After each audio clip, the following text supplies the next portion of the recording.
आरोप सरळ करते ते सरळ भ्रष्टाचाराच्या आमदार तुम्ही तुमच्या पक्षाचे कधीच नाही असं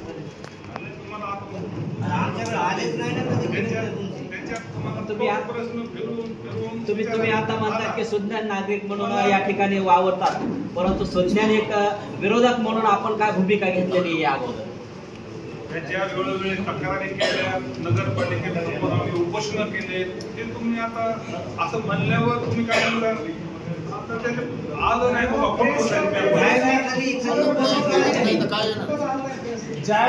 तुमच्या तक्रारी आल्या नाही, ज्यावेळेस असं आहे की सगळ्यांनी सगळ्या भूमिका घेत असतात असं नाही.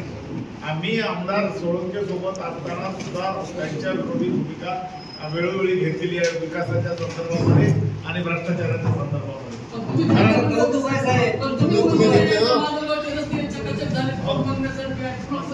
मी इथं नाही म्हटलं खेळत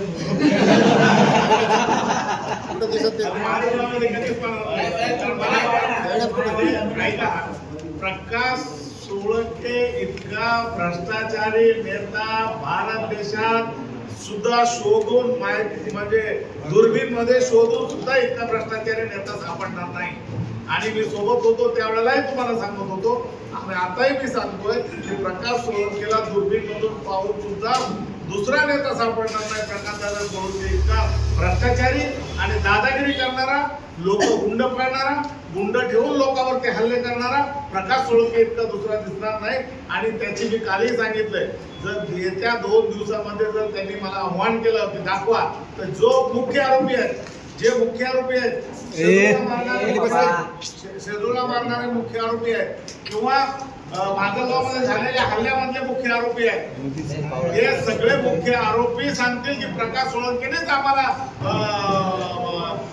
हल्ला करायला सांगितला किंवा सुपारी देऊन हल्ला करायला सांगितला. त्यांनी फक्त तोंड उघडावं. 2 दिवसात मी हजर करेन. 2 दिवसात. साहेब ऐका ना, पोटगरे साहेबांची भूमिका त्यांच्या सोबत असताना सगळ्यांना माहिती आहे. राष्ट्रवादी काँग्रेस शरदचंद्र पवार साहेबांच्या आम्ही सोबतच आहोत ना. आज तुम्ही आल्यामुळे सोबत असं म्हणायचं का? नाही, आम्ही सोबत आहोत आणि आम्हाला नगर परिषद आणायची. नगर परिषद आणून दाखवून द्यायचं प्रकाश सोळंकेंना की तुमच्या भ्रष्टाचाराला काढून माजलगावची जनता आता आमच्या बरोबर आली. माजलगावच्या पाण्याबद्दल प्रश्न उपस्थित करून माननीय आमदार साहेबांनी धोरण धरलं आणि माजलगावचे रस्ते जवळपास 200 ते 250 कोटी रुपयाचे रस्ते झाल्यानंतर आता ते परत करण्यासाठी झालेत का? नाही, 32 करोड रुपयाचे त्याच्यासाठी नियोजन केलं, 84 करोड रुपये. आणि दररोज जर पाणी लागणारं पाणी जे 172 लिटर टाकले, 134 लिटर आज पोहोचतंय म्हणते, ते पोहोचतंय का? क्रमांक 1 प्रश्न. क्रमांक 2, जर पोहोचत असेल कमी वेळेत जर देण्यात आलं समजा, तर योजनेचा फायदा नाही लोकांना कसं पडतो? आमचे नगराध्यक्ष होणारे नगराध्यक्ष पटवून देतील आणि माजलगावच्या नगर परिषदेमध्ये काय काय घोळ केलाय. आणि परवा त्यांनी जवळजवळ 100 करोडची योजना आणली, 227 करोडची योजना आणली. कुठली ती नाही म्हणते, पाणी पुरवठ्याची 84 कोटीची जी योजना आणली. पूर्वी रस्ते फोडले आणि म्हणजे त्या पाईप असताना सुद्धा परत दुसरे पाईप खरेदी करायचे आणि खोटे बिलं उचलायचे. अशा पद्धतीचं दोघांचं सूत्र होतं सुरूच. आणि त्यांचं बरं झालं तो सुरू जेलमध्ये गेला, भ्रष्टाचारामध्ये गेला. खरं तर आमदार भ्रष्टाचारामध्ये पकडला पाहिजे होता, परंतु शिवू बिचारा पकडण्यात आला. खरं तर आमदार त्यांचा मुख्य सूत्रधार आहे असं आमचं म्हणणं आहे. आणि म्हणून आमचं म्हणणं एवढंच आहे की आमचा नगराध्यक्ष झाल्यानंतर त्यांचे सगळे भ्रष्टाचाराचे कागदपत्र बाहेर आणि आमचा नगराध्यक्ष माजलगाव शहरामध्ये तुम्हाला 2 डिसेंबरला तुम्हाला आमचा नगराध्यक्ष दिसेल. ते आता अंदाज आहे.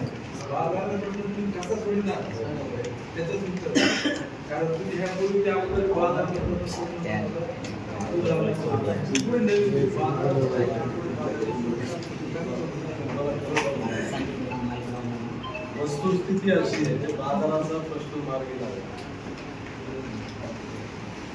माजलगाव महाविद्यालयाकडे 34 एकर त्या जमिनीतून 2 एकर जमीन माजलगावच्या बाजूला हे मंत्री असताना यांनी द्यायला लावले त्याच्या बाजूची. परंतु त्यांना कुणीतरी सांगितलं की ही जमीन अशी तशी, तर ती जमीन कॉलेजची आहे. कॉलेजची जमीन कोणासाठी आहे? बाजार कोणासाठी आहे? मूळ प्रश्नाला रोखणारे तेच आहेत ना, दुसरं कोण आहे? कुणाच ताब्यात आहे कॉलेज? काय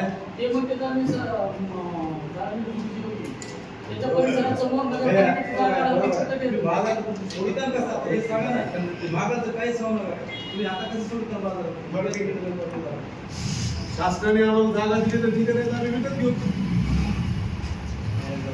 बाजारासाठी जागा. नगरपालिकेकडे 19 एकर ठरवू ना.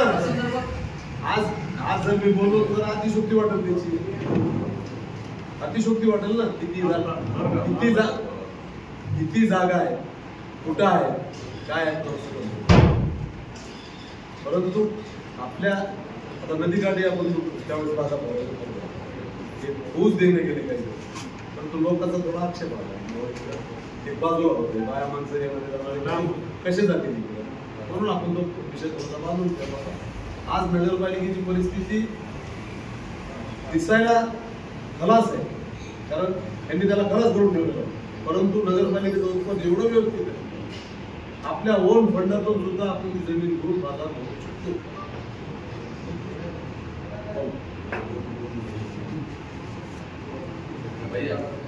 सर्वे नंबर 71 मध्ये नगरपालिकेने बाजार टेंडर काढलं, काय झालं त्याच्यानंतर त्यांनी काही केलं नाही. नाट्यगृहाचं आणखी टेंडर झालेलं आहे, त्यांनी उद्घाटन केलं. नाट्यगृहाचं उद्घाटन, नाट्यगृहाचे पैसे खासदार फंडातले आहे, सेंट्रलचे पैसे खासदारांनी त्याला पैसे देऊ केले. त्यांनी परस्पर त्याचं उद्घाटन करून मोकळे झाले. त्याला उद्घाटन होऊन बी आज 5 वर्ष झाली. 5 वर्ष झाले. 5 आठवते मंजूरच्या शेवटच्या पिरियडला गेले ते 4 वर्ष, ते आतापर्यंत 4 वर्ष गेले. बरोबर. स्वर्गीय श्याम पाठक त्या नावाने स्वर्गीय श्यामरावजी पाठक यांच्या नावानं नाट्यगृहाचं भूमिपूजन झालेलं होतं. असे किती म्हणजे कपडे जात मला सविस्तर 3 तर नाही, 5-7 तारखेला 10 तारखेला एक पत्रकार परिषद घेऊन आमची लेखी सगळी जानकारी दिली. पण ज्यावेळेस दगडे होत होते त्यावेळेस सगळे चुका होत्या. तुम्ही काय छापत नाही तुमच्याकडे?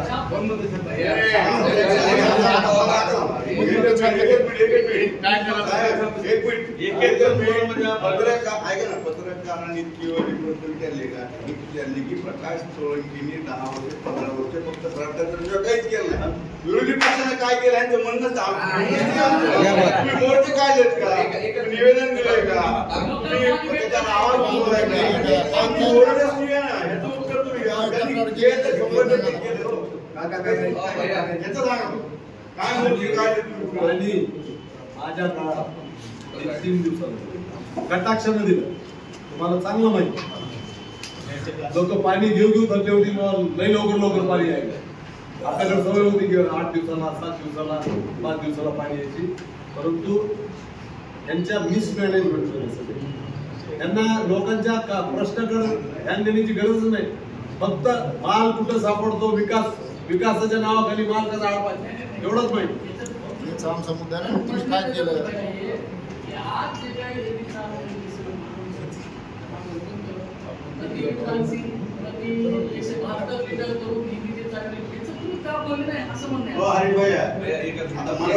नगर परिषद मोहनराव जगताप आज योजनेच्या ताब्यात लोकांनी दिली काम दिली होती ना.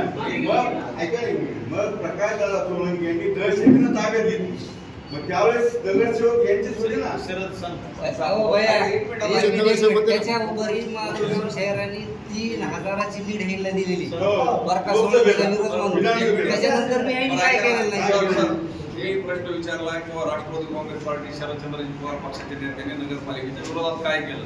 ज्यावेळेस शहरामधल्या लोकांना घरपट्टीचा आणि नळपट्टीचा अतिरिक्त भुर्दंड पडला त्यावेळेस 26 जानेवारी 2025ला झेंडावंदनच्या दिवशी आदरणीय मोहनदादा जगताप साहेब, सालबाई चौर, नारायण अण्णा या सगळ्यांची उपस्थितीत आपण तिथं सर्व शहरवासियांची उपस्थितीत बैठक लावली आणि मुख्याधिकारी श्रीमंत चव्हाण कराचं बोलू नका. सगळं सांगतो. तुम्ही फक्त विचारलं की तुम्ही काय केलं त्याचं उत्तर त्याचा परिणाम असा झाला की आम्ही केलेलं आंदोलन आणि पाठपुराव्यामुळे शहरातल्या नागरिकांची घरपट्टी नळपट्टीवरची शास्ती माफ झाली, व्याज माफ झालं. त्याचा फायदा शहरवासियांना निश्चित झालेला आहे. दुसरा प्रश्न आहे तुमचा किंवा शहरामध्ये भ्रष्टाचार होत असताना तुम्ही काय केलं? आम्ही त्या ठिकाणी वेळोवेळी आंदोलन केले तर त्यांनी सगळ्यात जास्त बाहेरच्या मुद्द्याला देऊन शहर लुटण्याचं काम प्रकाशदादा सोळंकेंनी केलं. माझं आव्हान त्यांना बी नेत्यांच्या माध्यमातून मी काही एवढा मोठा कार्यकर्ता त्यांना आव्हान देणं एवढं नाही, परंतु मी असे शहरामध्ये जवळपास 60 ते 70 रस्ते दाखवतो जे 1-1, 2-2 कोटीचे 10-10, 20-20 लाखाचे आहेत की जे आज रस्ते केले आणि 2 महिन्यात 3 महिन्यात रस्ते उघडले. त्यांनी एकही रस्ता उघडलेला परत गेला नाही. परंतु मी ज्यावेळेस नगरसेवक होतो त्यावेळेस माझ्याकडून म्हणजे त्या कॉन्ट्रॅक्टरकडून आमच्या भागातला एक रस्ता उघडला. आमचे नेते मोहनदादा जगताप, फडवरे साहेब, सालबाई यांच्या उपस्थितीत उद्घाटन झालं होतं. डॉक्टर्स लेनचा रस्ता उघडलेला मी स्वतः त्या कॉन्ट्रॅक्टरला उभा करून परत करून घेतला. आमचं आव्हान आहे की उघडलेले रस्ते त्यांनी कोणतेही या 9 वर्षातले परत रस्ता करून दाखवलाय. त्यांनी त्यांचं उत्तर द्यावं. आम्हाला जबाबदारी नगरसेवक म्हणून ज्यावेळेस नेते आमच्यासाठी मतं मागतात, आमची जिम्मेदारी किंवा त्या वार्डातल्या लोकांना त्रास होत असेल तर आम्ही निश्चितपणाने त्या लोकांची जबाबदारी म्हणून काम केलेलं आहे. त्यांच्या नगरसेवकांनी काय काम केलं आणि आमच्या काय काम केलं चौकात कधी समोरासमोर चर्चा करायला आम्ही तयार आहेत. शहर लुटण्याचं काम फक्त त्यांनी केलंय. तुम्ही म्हणलात किंवा जयविकास आघाडीच्या ताब्यात नगरपालिका दिली. नगरपालिका दिल्याच्या नंतर ज्यावेळेस काही मधल्या हे झाल्या जास्तीचा विकास निधी आणण्याचं काम सुद्धा सालबाई यांनी केलं. त्याच्यानंतर आदरणीय प्रकाशदादा सोळंकेंनी तक्रारी करून जाणीवपूर्वक त्रास देण्याचं काम केलं. त्याच्यानंतर आम्ही जे काही सत्ता नसताना सुद्धा आम्ही आमच्या वार्डात काम केलेलं आहे की आम्हीच नाही, आमच्या सोबतची जी काही टीम आहे त्या वार्डात तुम्ही जाऊन विचारा. जिथं आमचे नगरसेवक नव्हते तिथं सुद्धा आम्ही लोकांचे प्रश्न सोडवण्याचं काम केलंय.